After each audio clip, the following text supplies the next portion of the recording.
Empezamos con Robert Venturi y Dennis Scott Brown, que son quizá los que inauguran este periodo posmoderno en la arquitectura, con dos importantísimos libros, que son los libros que veis en la imagen. El primero, Complejidad y contradicción en arquitectura, publicado en 1966, y el segundo, Aprendiendo de Las Vegas, publicado en 1972.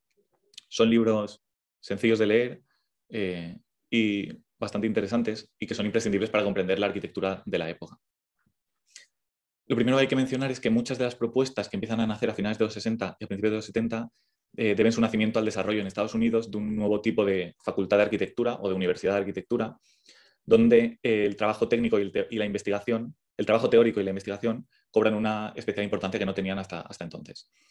Vemos en las universidades americanas escribirse muchísimos libros por parte de autores como Kevin Roth, Charles Moore, Colin Rowe, Vincent Scully, Charles James, Norbert Schulz, etc. Y también, por supuesto, Robert Venturi, que era profesor de universidad, aparte de arquitecto, y que escribió numerosos libros y artículos. Son arquitectos, además todos estos que he mencionado, o profesores, que escriben sobre historia y teoría desde el punto de vista del investigador, más allá de que además hagan arquitectura en sus propios estudios de arquitectura. Y será estas cosas que aprenden en sus investigaciones las que aplicarán en sus proyectos. Es decir, es un nuevo tipo de estudio que tiene un proceso de trabajo mucho más centrado en la teoría y en lo intelectual. Como hemos comentado ya en otras clases, por ejemplo en la del Team 10, una de las críticas más importantes que se hacía después de la guerra al movimiento moderno es que la arquitectura del movimiento moderno se había vuelto incapaz de transmitir significados y valores simbólicos. Robert Musil, un escritor, lo definía con precisión en su libro Hombres sin atributos, donde escribía el hombre moderno nace en un paritorio y muere en un hospital, porque tiene también que vivir en una clínica. Por esos años lo que ocurría es que los arquitectos se habían dado cuenta de que los valores funcionales que se habían defendido hasta ese momento eran insuficientes y que eran necesarios en la arquitectura otros valores simbólicos, culturales, históricos, etc. Que es un poco el tema también que ya hemos tratado en las clases anteriores. La cuestión es que a partir de los 60 y los 80, de los 60 y los 70, perdón, este tipo de críticas se plantean desde lo que se conoce como la crítica semiológica, donde semiología o semiológico se refiere a los significados y a la naturaleza lingüística y comunicativa de los edificios. Porque estos arquitectos y estos escritores piensan que los arquitectos no solo tienen que satisfacer una función, sino que tienen que comunicar a los ciudadanos diversos significados con ayuda de sus formas. María Luisa Scalvini, que es una de estos críticos semiológicos, insiste, por ejemplo, en que la arquitectura debe expresar, además de resolver una función, debe expresar también elementos connotativos, cualidades simbólicas, y para no perder un necesario margen de ambigüedad y ambivalencia. Norbert Schulz, que es otro de estos escritores, construye toda una historiografía del movimiento moderno, en vez de centrado en las técnicas constructivas y en la función, como las anteriores, centrado en la capacidad de la arquitectura para crear significados. Pues en su opinión, los símbolos constituyen la primera necesidad del ser humano, incluso por encima de la satisfacción de las funciones fisiológicas. En opinión de estos teóricos, los edificios modernos no tienen significados cívicos ni públicos para los ciudadanos corrientes. Y fijémonos en estas dos palabras que son muy importantes. No tienen significado para los ciudadanos corrientes. O sea, el sujeto al que va dirigido la arquitectura ya no es el hombre universal o el hombre concreto que podemos ver en el movimiento moderno o en las revisiones críticas, por ejemplo, del Team 10, sino que ahora el sujeto de la arquitectura son los ciudadanos corrientes como conjunto, es decir, las masas. Y por eso la arquitectura de Robert Venturi también se ha llamado arquitectura populista. Hay otros arquitectos que no son Robert Venturi, como por ejemplo Aldo Rossi, que piensan que la memoria es un instrumento muy importante para recuperar ese puente que une a la gente corriente con el mundo de los especialistas arquitectónicos. Y él propone, por ejemplo, en su caso, utilizar elementos históricos porque cualquier persona puede identificar estos elementos, como por ejemplo una columna dórica, como parte de la memoria colectiva de su país o de su civilización. En definitiva, estos autores creen que la arquitectura moderna es demasiado anónima, demasiado repetitiva y abstracta, y que el ser humano no se corresponde con este hombre ideal para el que proyectaban los arquitectos modernos. Y por tanto dicen o afirman que la arquitectura debe asumir su dimensión pública y debe utilizar los símbolos y la historia para conectar con la gente corriente. Es por eso, como he dicho, que esta propuesta se ha llamado también populismo arquitectónico o, que es como lo vamos a llamar aquí, o arquitectura como sistema comunicativo. Que eso quiere decir que la arquitectura debe comunicar con su forma a los ciudadanos, debe comunicarles algo. Y además, y esta idea de la arquitectura como sistema comunicativo es especialmente importante cuando hablamos de estos arquitectos, Robert Venturi y Dennis Scott Brown, que trabajaron específicamente esta cuestión de cómo la arquitectura comunica significados a los ciudadanos. En 1966, Robert Venturi escribe y publica un texto que es muy importante para entender cómo se inicia este camino de la arquitectura moderna hacia la posmoderna, que es el texto Complejidad y contradicción en arquitectura, publicado por el Museo de Arte Moderno, por el MoMA de Nueva York, Museo de Arte Moderno. En este texto, que es fruto de la estancia de Venturi en la Academia Americana en Roma, y que os recomiendo a todos su lectura porque es un texto fácil de leer y interesante, Venturi lo que hace es defender una visión contraria a la arquitectura moderna y realizar un manifiesto a favor de una arquitectura híbrida, contradictoria, compleja y ambigua. Venturi lo que está haciendo es atacar directamente uno de los principios del racionalismo moderno, o sea, uno de los principios de la arquitectura moderna, que es el principio de coherencia. En el libro lo que hace Venturi para atacar este principio de coherencia es analizar más de 200 ejemplos históricos, especialmente de los periodos barroco y manierista, que son periodos que a él le interesan mucho, siempre para demostrar que la riqueza formal de estos ejemplos de la historia que coge no se debe a su coherencia, sino más bien a su complejidad y a la imposibilidad de reducir estos edificios a un solo orden lógico-estético como parecía que proponían los arquitectos modernos. O sea, a la imposibilidad de encontrar en estos ejemplos históricos un único sistema lógico que ordene todo el proyecto. El libro se trata de como he dicho, un manifiesto contra el puritanismo moral de los arquitectos del movimiento moderno, en el que Venturi defiende que la arquitectura moderna es necesariamente compleja y contradictoria. Que la arquitectura debe ser necesariamente compleja y contradictoria. Y rechaza la frase esta de menos es más, de Mies van der Rohe, y la sustituye por otra frase que se ha hecho muy famosa, que es más no es menos. Y también en otros libros utiliza otra que es menos es un aburrimiento, o menos es muy aburrido, o algo así. Para Venturi, que se definiría años después él mismo como arquitecto posmoderno, la posmodernidad implica la superación del movimiento moderno para no caer en el formalismo de este estilo internacional. Porque en su opinión el movimiento moderno había caído en el formalismo y lo que hacía era cambiar el ambiente existente y a los usuarios en vez de intentar comprender y revalorizar a los usuarios verdaderos. Y por el contrario, Venturi apuesta por un elogio de la realidad. De arquitectura del barroco, esta es otra de las páginas de lo que veis a la derecha del libro Complejidad y contradicción. De esta arquitectura del barroco, a Venturi lo que le interesa es la capacidad de articular todos los elementos subordinándolos a una unidad geométrica, pero a la vez desarrollando un montón de ambigüedades. Así que este libro de Complejidad y contradicción lo que hace es explorar paso a paso toda una serie de temas para enfatizar las complejidades y contradicciones de la mejor arquitectura de la historia. La ambigüedad y la dualidad, la capacidad de los elementos de expresar varios significados o tener varias funciones, la utilización de un orden y a la vez la transgresión de ese orden, los lugares intermedios, etc. Y Venturi, como he dicho ya, hace esta defensa de estas ideas, siempre apoyándose en ejemplos históricos del manierismo, el barroco y el rococó. Pero por otra parte es interesante que en este libro Venturi no termina de abandonar el proyecto, la arquitectura moderna, porque de hecho muestra admiración por muchos arquitectos modernos como Louis Kahn, Saarinen, Aldo van Eyck y en especial por la obra de Alvar Aalto y Le Corbusier. Venturi también toma de referencia al escritor británico T.S. Eliot y quería, antes de pasar a ver unas pocas obras de Venturi, quería leer una de las citas que Venturi utiliza de este escritor británico en su libro de Complejidad y Contradicción. La cita dice así: la tradición es una cuestión con un significado muy amplio. No se puede heredar y si se quiere hay que obtenerla con una gran labor. La tradición implica en primer lugar el sentido histórico, que podemos considerar indispensable para cualquiera que quiera continuar siendo poeta más allá de los 25 años. Y el sentido histórico implica una percepción no solo del pasado como pasado, sino del pasado como presente. El sentido histórico obliga a un escritor a escribir no solo con su generación en la sangre, sino con un sentimiento de que toda la literatura de Europa, desde Homero y dentro de ella toda la literatura de su país, tiene una existencia simultánea y compone un orden simultáneo. Este sentido histórico es lo que hace tradicional a un escritor y es al mismo tiempo lo que hace que un escritor sea más consciente de su lugar en el tiempo, de su propia contemporaneidad. Vemos así aquí esta defensa de la historia y del sentido histórico y de la necesidad de conocer todos los proyectos de la historia.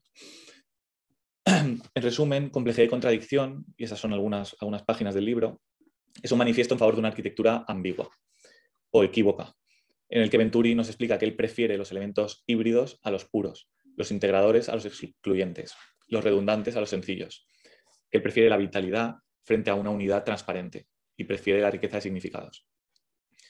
Venturi lo que no quiere es tener que elegir entre una cosa o la otra, como en su opinión habían hecho los arquitectos del movimiento moderno cuando defienden esa pureza formal, sino que él quiere hacer esto y también lo otro. Es decir, quiere hacer tanto lo que hacen en el barroco como lo que hacen en el Renacimiento. Por eso cambia esta frase de Mies van der Rohe y escribe que más no es menos, defendiendo una actitud que es contraria a la simplificación de la modernidad, porque en su opinión el funcionalismo lo que nos conduce es a la desolación y al agotamiento. Podemos decir que esto supone un paso de una visión de la vida que podía ser la de principios de siglo, una visión de la vida esencialmente simple y ordenada, a una visión de la vida como algo más complejo e irónico, que lo que lleva a una glorificación de lo vulgar, como ahora veremos con el libro de Aprendiendo Las Vegas. Y es por eso que la propuesta de Venturi normalmente se identifica o se relaciona con la sociedad de consumo norteamericana de los años 50 y 60 y con la música pop y el arte y el pop art, o el arte pop, como por ejemplo de Andy Warhol y personajes o artistas de este tipo. De todas formas, como he dicho, este libro de complejidad y contradicción no abandona aún por completo el pensamiento moderno, porque hay ejemplos de Le Corbusier o de Álvar Aalto, etc. Vale, o sea que no podemos decir, esto es importante, no podemos decir aún que es que complejidad y contradicción en la arquitectura defienda una arquitectura posmoderna, porque de hecho el término de arquitectura posmoderna aún no existía, aún nadie lo había utilizado. Al final del libro de este libro de complejidad y contradicción, Venturi incorpora una serie de proyectos propios como ejemplos de eso que él defiende para la arquitectura. Por una parte está este proyecto, que es el proyecto de Person House en Chestnut Hill, terminado en el 59, que como vemos tiene unos volúmenes puros, una iluminación cenital, etc. Y muestra bastante influencia de Louis Kahn, que es uno de los... Bueno, Venturi estudió en la misma universidad que Louis Kahn daba clase y se le supone uno de sus discípulos, aunque Venturi lo que hizo después nada tiene que ver con lo que hizo Louis Kahn. También al final del libro incorpora este proyecto, que es más interesante que el anterior. Es un proyecto para una casa para su madre, que se llama Varina Venturi, terminado en 1962.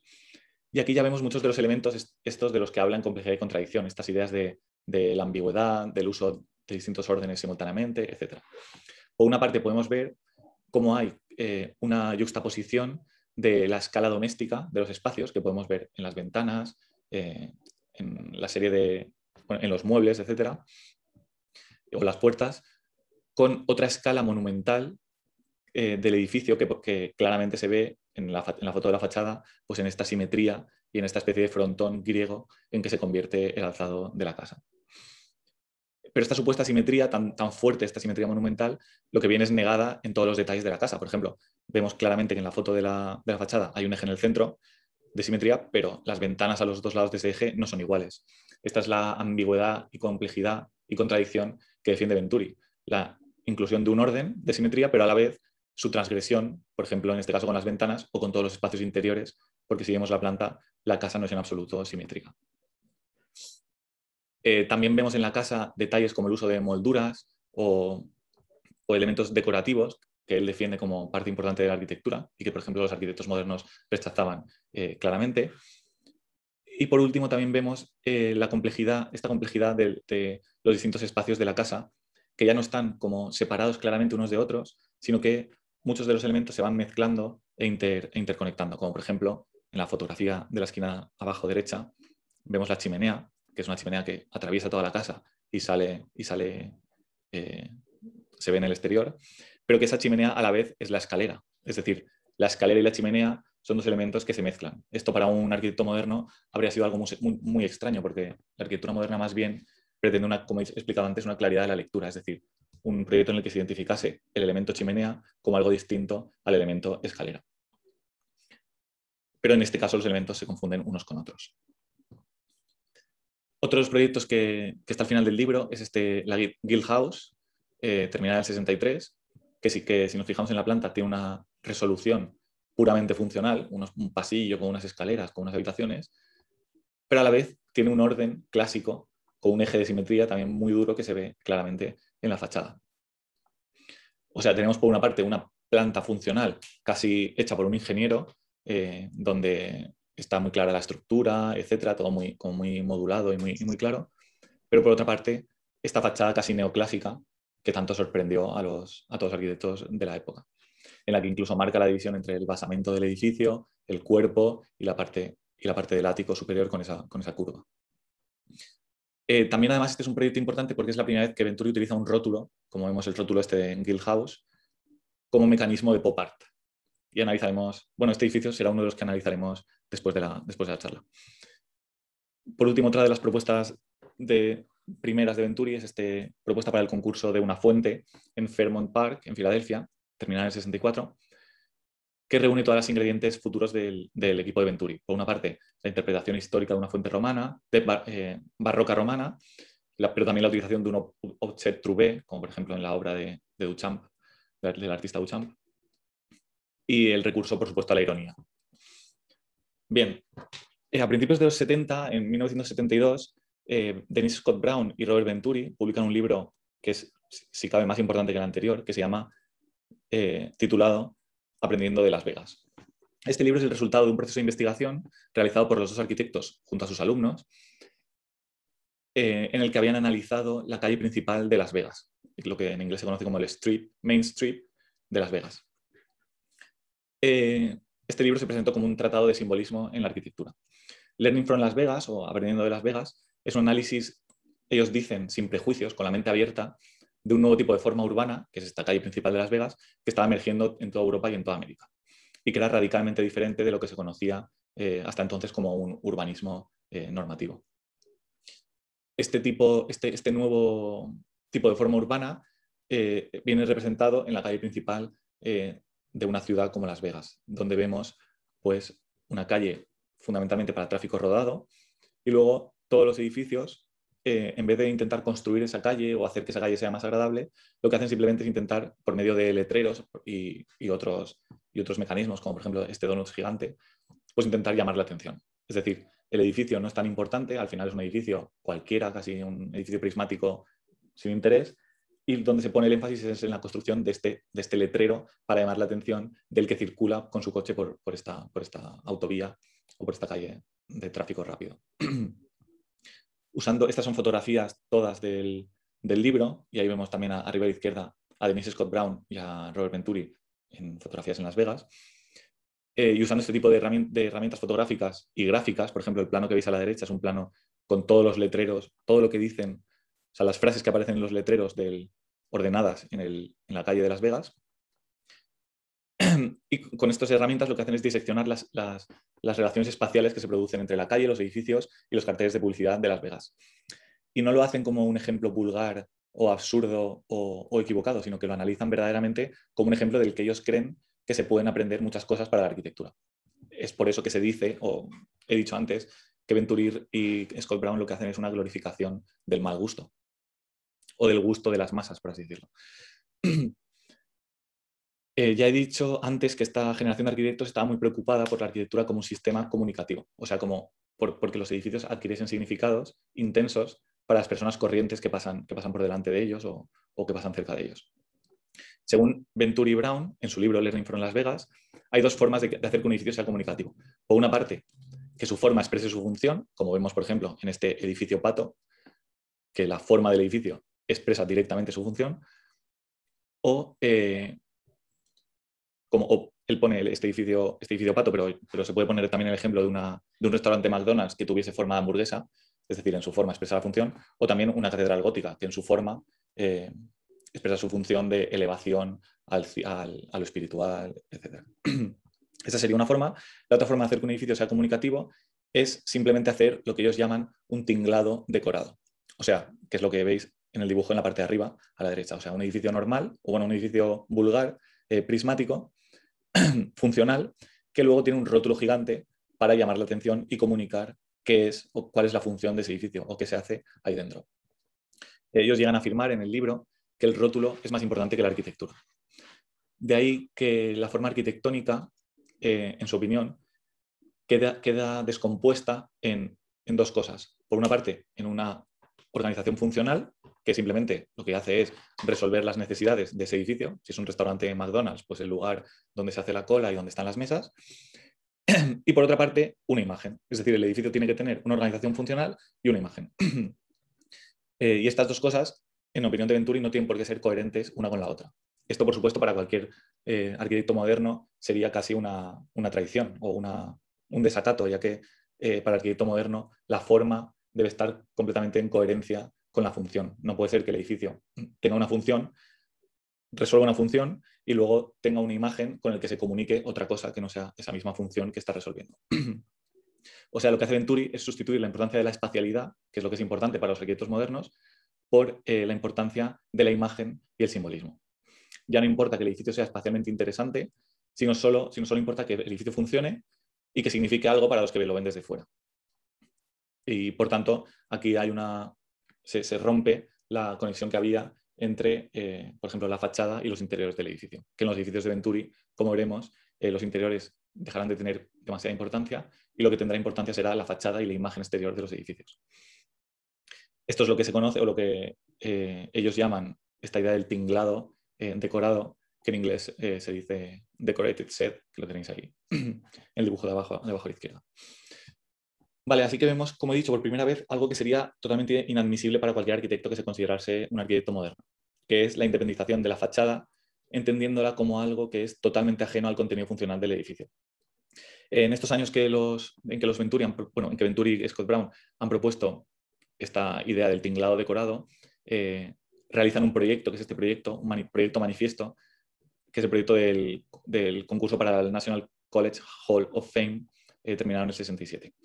Vemos que es una obra en la que el espacio funcional es un contenedor que se asemeja a una galería comercial que tiene un pasillo, vemos las plantas, simplemente un pasillo con espacios de administración, de investigación, biblioteca, etc. Y esta pastilla que tiene un techo curvo es totalmente independiente de una gigantesca fachada que está apoyada contra esa pastilla, que es un muro gigante, con una pantalla electrónica que es un muro gigante, que es donde aparecen los distintos... Es un College Hall of Fame, pues aparecen las distintas personas que se quieren reconocer en el edificio. Así que el proyecto en realidad se parece, si vemos la sección, sobre todo, es como si fuese un anuncio enorme apoyado en un almacén vulgar y anodino. Vemos entonces que la arquitectura aquí se está convirtiendo en la cosa casi contraria a la arquitectura tal y como la defendía, por ejemplo, Adolf Loos, que es uno de los pioneros de la modernidad. Para Adolf Loos, la arquitectura está desnuda por fuera y es singular, cálida, confortable y comunicativa por dentro. En cambio, para Venturi y Scott Brown se trata de lo contrario. La arquitectura es una máquina funcional y anónima y anodina por dentro que se convierte en una obra singular, comunicativa y pública solo por fuera. Bueno, lo que ocurre es que Venturi y Scott Brown no siempre proponen edificios así tan radicales de este tipo, como anuncios enormes, etcétera, sino que a veces también hacen proyectos que se pueden considerar más racionalistas, como por ejemplo este concurso para el edificio de matemáticas de la Universidad de Yale, terminado en el 69. Porque en realidad lo que predomina en la obra de Venturi y Brown es más bien una voluntad autocrítica de demostrar siempre las posibilidades de la arquitectura y recurriendo cada vez a soluciones diferentes. Por último, para terminar con Venturi, vamos a ver algunas obras más de Venturi y Brown. En primer lugar, por ejemplo, está Western Plaza en Washington, terminada en el 77, que lo que hace es reproducir a escala pequeña el plano entero de la ciudad, como si fuese un plano de fondo y figura de urbanismo.